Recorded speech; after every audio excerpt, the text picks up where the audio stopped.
routinely trade onto your course. Your counter-strike doesn't work that well versus the bold spin to win.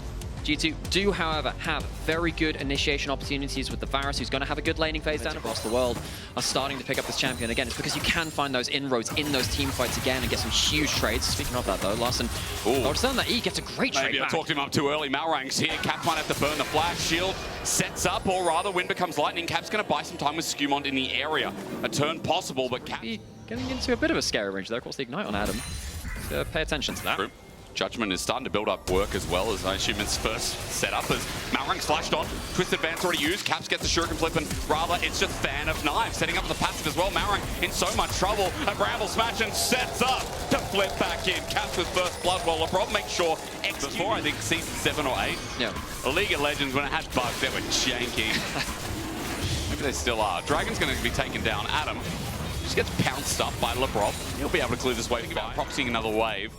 Must be good jungle tracking here because SkewMond is, Larssen just ran in. He steals the Alistar ult though. To be fair, it might be doable. Adam's also on the way in, and it could be a bait that G2 have to play with, but with Chains of Corruption, with SkewMond, infinite CC hack successful. Larssen has flashed out, Ignite has ticked over, and this step, a slightly bad TP, and G2 very good at punishing. And that Riftmaker isn't gone back. He must be sitting on a lot of gold. So I'd assume Riftmaker, then maybe Sword. Red side draft was going to be very successful for Rogue, or more successful in that first game. Hasn't led to much value right now. However, BB might have overstayed. Maybe he can get the wave. Cannon minion is what I'm looking at here, but Adam might have an opportunity. Free ulti. Okay, it's a bait. Adam now the smart one in the books. He picked up his first kill in the game. Cap's going to be trading with topside turret. Was not available. Let's call it justice, because that's what it would have been if Adam found kill number 2. Oh, so close. Adam very, very nearly comping up again. Labrov has the minion taxi. Yeah, this time, this is going to be an easy kill. Returned over to execute Hun Summer. With Labrov's help, lands all the CC. Adam's trying to get something back. He's got Demacia Injustice up and available again to cut through the Unbreakable Will. He needs a bit more damage, but Adam chunked up, slowed down Hun. Side lane, he's even against the Ignite Garen. The swap again from G2. Can't say how clean it was enough, as Adam's just trying to defend here, using Strikebreaker as best he can. The range from G2 being used. Maxwell, no, finally, a fight is there, but Chains of Corruption. Execute's going to get wiped. Larssen TPs, but not a moment too late. G2 already away with the play, waiting for the next wave. Rogue used to teleport. Now they have to fight in a single direction into this outer Khan, with Caps waiting in the wings. And look at that TP as well. Look how deep it is. Caps is coming from behind. Excuse me, Broken Blade. The Jacks from downtown, from down away. A flash away from Adam, but the rest of the team are zoned down. It's a sick headbutt as Larssen will take the Unbreakable Will, but you got to watch out. Caps in the middle, even though he's low, he'll survive. Oh! He's just that strong, baby. G2, all 5 members stand tall, and while summoners go down, Rogue are getting nothing. The Omnivamp from the Riftmaker keeping... There is no Rogue on it this game, or at least this series.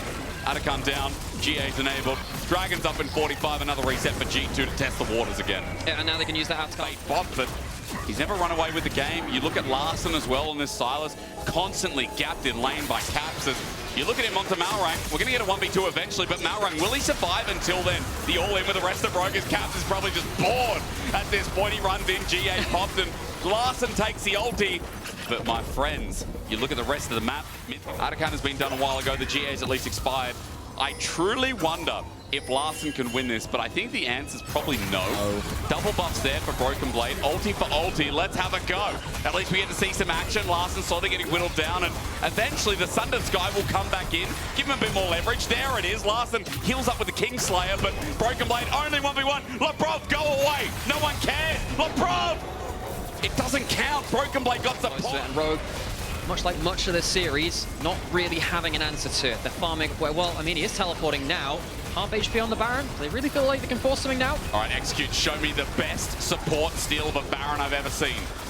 The Ents go out, they slow down, Larssen goes in, but Baron's gone. Now for G2, the fight begins finally, a team fight ensues. We haven't had one of those this game, but Rogue are losing it so handily. Hans flashes the back of the pit, and while Larssen looks to go in to find a target, he's in the middle of 3. Hans is dicing, dancing between while the rest of Rogue have already run away. To Larsen's credit, he does get a kill, but Caps is still healthy enough. On top of him, Shuriken Din. Meanwhile, Broken Blade died to Adam, so props to Rogue. They sent it, they got a little bit of something. Down the last resistance of Rogue. Brov waiting in a bush though. Adam probably didn't expect that, but the Brov just disengages and zones off because you look at top, they're going to go for the turret. Here we go. Demacia Injustice again. All right, G2. maybe not as safe as you thought in this game. Broken Blade at half HP. Rogue get another.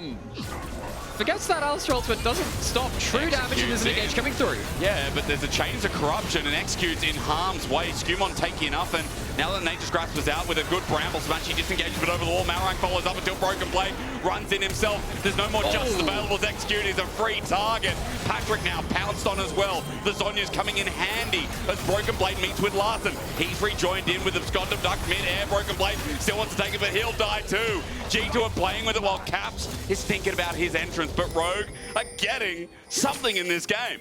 While all this was happening, Caps was pushing bot lane and did take the inhibitor, so may well have an objective trade if Rogue want to slow this down, but the Baron is being forced by G2.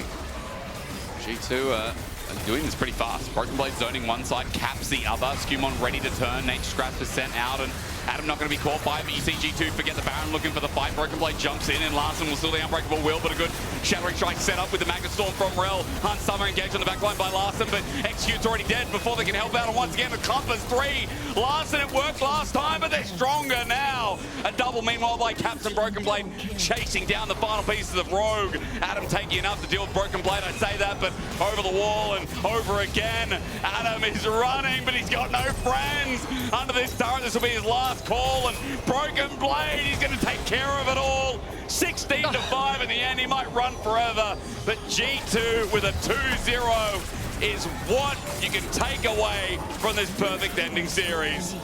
A little bit long on the time, but never really in question. Rogue were out macroed, and G2, their coaches will be very happy with how clean the closeouts were. Yes, they will indeed. G2 still on top, still looking good. Here in the LEC Spring, 3-0. Not dropping a single game from the start of this all. Never really in question, was it? Maybe a little bit slow at some moments. Yep. Something to tighten up there, but realistically G2 played out the compositions the way that they were meant to be. I think Caps played absolutely fantastic on that Akali, and BB in the counter-pick matchup in top lane. Another standout. A lot of different players really showing off in these different games though. Yeah, great. I mean, I feel like for G2, you could look at any lane and say, yeah, they did well. Caps, especially in the laning phase, huge individual gold lead, massive CS lead, kept Larssen down, and that Sylas did not get to play. By the time he scaled up, Caps was like so much further ahead.